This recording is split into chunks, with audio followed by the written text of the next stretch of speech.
Hello everyone, मैं यश कुमार इकरे अपने यूट्यूब चैनल वाई के इकरे पे आप सभी का स्वागत करता हूं। आज हम पढ़ने वाले हैं कि इलेक्ट्रिक नेटवर्क का ट्रांसफ़र फंक्शन कैसे निकालें। इस टॉपिक पे मैं पहले भी एक वीडियो अपलोड कर चुका हूं। ये मेरा सेकंड वीडियो जो मैं इस टॉपिक पे अपलोड करने जा रहा हूं।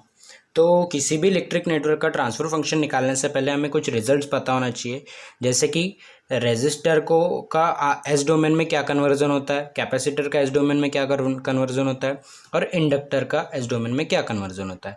रेजिस्टर का एस डोमेन में कन्वर्जन जो होता है वो आर ही रहता है, कैपेसिटर 1/CS हो जाता है और इंडक्टर LS हो जाता है। ठीक है, तो इन तीनों रिजल्ट्स का यूज़ करके हम इस इलेक्ट्रिक नेटवर्क का ट्रांसफ़र फंक्शन निकालने वाले हैं। ठीक है, तो हमें पहले कुछ कंसिडरेशन करना होगा, जैसे कि हम ये जो अरेंजमेंट है, पैरेलल अरेंजमेंट है, इसको नाम दे देते हैं पहले Z1 यानी Z यानी इम्पिडेंस। ठीक है, इन दोनों को हम कंसिडर कर लेते हैं Z1 और इसको कंसिडर कर लेते हैं हम Z2।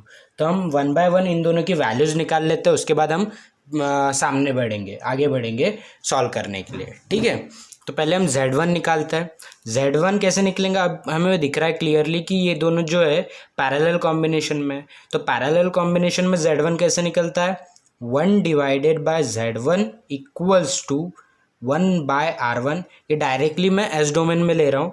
ठीक है, 1/R1 प्लस 1/C का कैपेसिटर का क्या हो जाता है, कैपेसिटर का क्या होता है 1/CS, जैसे कि यहाँ पर दिख रहा है हमें 1/CS। तो हम यहाँ पर लेंगे 1, इसके डिवाइड में 1/CS। ठीक है, तो 1/Z1 इक्वल्स टू, अब इसका क्रॉस मल्टीप्लिकेशन कर लेंगे तो क्या होगा 1/CS प्लस R1, ये ऊपर की टर्म हो गई। अब नीचे में क्या आ जाएगा R1 डिवाइडेड बाय CS। अब हमें चाहिए क्या Z1, तो Z1 कैसे निकालना है हमें, इसका हम डायरेक्टली इन्वर्स भी कर सकते हैं। पहले हम इसको सिंप्लीफाइड कर लेते हैं और उसके बाद हम इन्वर्स करेंगे इसका। ठीक है, तो लिखता हूँ मैं 1/Z1 equals to 1 plus R1C into S divided by CS, यानी ये जो है इसके मल्टीप्लिकेशन में चले गया, यानी ये टर्म मिली हमें पूरी ऊपर वाली, और ये CS इन दोनों टर्म्स के डिवाइड में आया। ठीक है, अब नीचे की क्या है term, R1 divided by CS। ठीक है, तो ये CS कैंसल, अब बचा क्या 1/Z1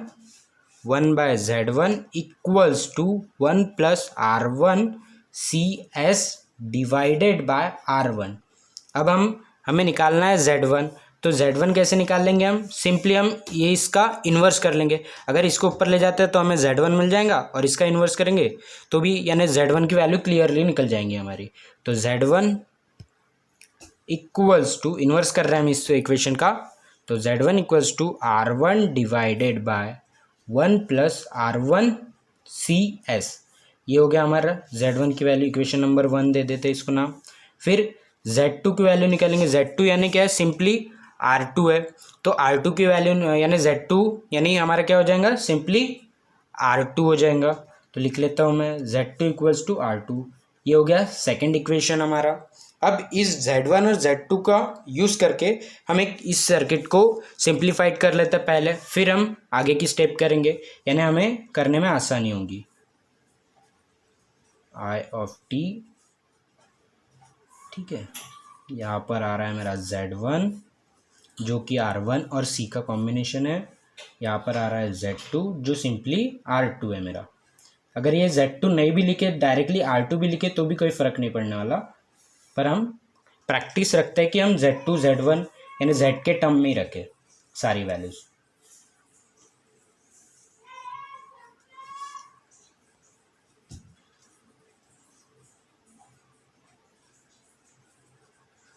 ठीक है, तो ये हमारा सर्किट हो गया। ये जो सर्किट है इसको हमने इस फॉर्म में रिड्यूस कर दिया Z1 और Z2 के फॉर्म में। अब हम नेक्स्ट स्टेप के लिए बढ़ते हैं, तो पहले हम लूप कंसीडर करेंगे। इसको लूप नंबर 1 नाम दे देते हैं, इसको नाम दे देते हैं लूप 2। ठीक है, ये लूप 1 और लूप 2 हो गया। ठीक है, अब सपोज टू भी यहाँ से जो करंट जा रहा है वो I1 है मेरा। यहाँ पर जाने के बाद अगर यहाँ पर कोई पार्ट लगा हुआ था, जैसे कि रेजिस्टर, कैपेसिटर या फिर इंडक्टर, तो यहाँ पर करंट स्प्लिट हो जाता है, यहाँ पर एक करंट जाता और सेकंड यहाँ पर, तो बट यहाँ पर कोई पार्ट ना लगा होने के कारण सिंपली यहाँ पर जो करंट जाएगा वो I1 ही रहेगा। ठीक है, तो हम निकालते हैं अभी इस लूप के लिए वोल्टेज, KVL लॉ लगा रहे हैं हम यहाँ पे। ठीक है, तो EI of T is equal to इन दोनों के कॉम्बिनेशन के वोल्टेज जो मिलेंगे हमें इन दोनों के कॉम्बिनेशन से उसके इक्वल रहने वाला है हमारा EIT। ठीक है, तो लिख लेता हूँ मैं I1 इंटू Z1 यानी इसका वोल्टेज हो गया। अब इसका वोल्टेज यानी I1 इंटू Z2। ठीक है, तो ये भी लिख लेता हूँ मैं plus I1 into Z2 equals to, अब I1 इसमें से कॉमन निकल सकता है, डायरेक्टली दिख रहा है हमें I1 into Z1 plus Z2। ये हो गया हमारा इक्वेशन नंबर, इसको नाम दे देता हूँ मैं A सपोज टू बी। तो ये निकला हमारा EI ऑफ T। सिमिलरली यहाँ पर लिख लेता हूँ मैं लूप 1 करके, यानी कन्फ्यूज़न ना हो हमें। फिर सेकेंड लूप के लिए निकालते हैं हम, लूप नंबर 2 कंसिडर करते हैं। तो लूप नंबर 2 हमारा क्या है, सिंपली दिख रहा है हमें, जिसमें Z2 है और EO ऑफ T है और करंट क्या है I1 है। तो निकालते हैं हम, तो इस तरफ आने वाला वोल्टेज और इस तरफ आने वाला वोल्टेज सेम रहेगा KVL के अकॉर्डिंग। तो लिख लेता हूँ मैं फिर I1 into Z2 equals to EO of, sorry T नहीं लिखेंगे हम, यहाँ पर S डोमेन में लिख रहे हैं ना, तो EI ऑफ S होगा यहाँ पे और यहाँ पर हो जाएगा EO ऑफ S। ठीक है, इसको लिख लेता हूँ मैं सिंप्लीफाइड करके, यानी राइट हैंड साइड में ला लेता हूँ EO ऑफ S को equals to I1 into Z2। तो ये हमें मिला A और B की EI ऑफ S और EO ऑफ S मिल गया हमें। इन दोनों का यूज़ करके हम ट्रांसफर फंक्शन निकालने वाले हैं और इसमें Z1 Z2 और Z2 यानी Z1 Z2 की वैल्यू हमें ऑलरेडी नोन है, हमने निकाल चुके हैं ऑलरेडी, तो वो सब्सटीट्यूट करेंगे। तो नेक्स्ट स्टेप के लिए बढ़ते हैं हम। ठीक है, तो हमारा क्या है, हमें निकालना है ट्रांसफ़र फंक्शन। ट्रांसफ़र फंक्शन का मतलब ही क्या होता है, आउटपुट अपॉन इनपुट। तो हम क्लियरली देख सकते हैं इस सर्किट में हमारा आउटपुट क्या है, EO ऑफ T, ये हो गया हमारा आउटपुट, और EI ऑफ T क्या है हमारा इनपुट। तो सिंपली हम आउटपुट अपॉन इनपुट करके हम ट्रांसफ़र फंक्शन की वैल्यूज़ निकाल सकते हैं। तो ये क्या होगा हमारा EO of S upon EI of S, ये हो गया हमारा ट्रांसफ़र फंक्शन। तो EO ऑफ S की वैल्यू निकाल लिया हमने ऑलरेडी पहले ही, वो लिख लेंगे यहाँ पर, क्या हो रही है हमारी वैल्यू I1 Z2, और EI ऑफ S की वैल्यू क्या है हमारे पास I1 into Z1 plus Z2। ठीक है, तो यहाँ पर I1 कॉमन निकल रहा है तो उसको कैंसल आउट कर लेंगे। अब नेक्स्ट स्टेप में क्या बच रहा है हमारे पास, Z2 divided by Z1 plus Z2, ये हो गया हमारा ट्रांसफ़र फंक्शन, यानी EO of S divided bye EI of S।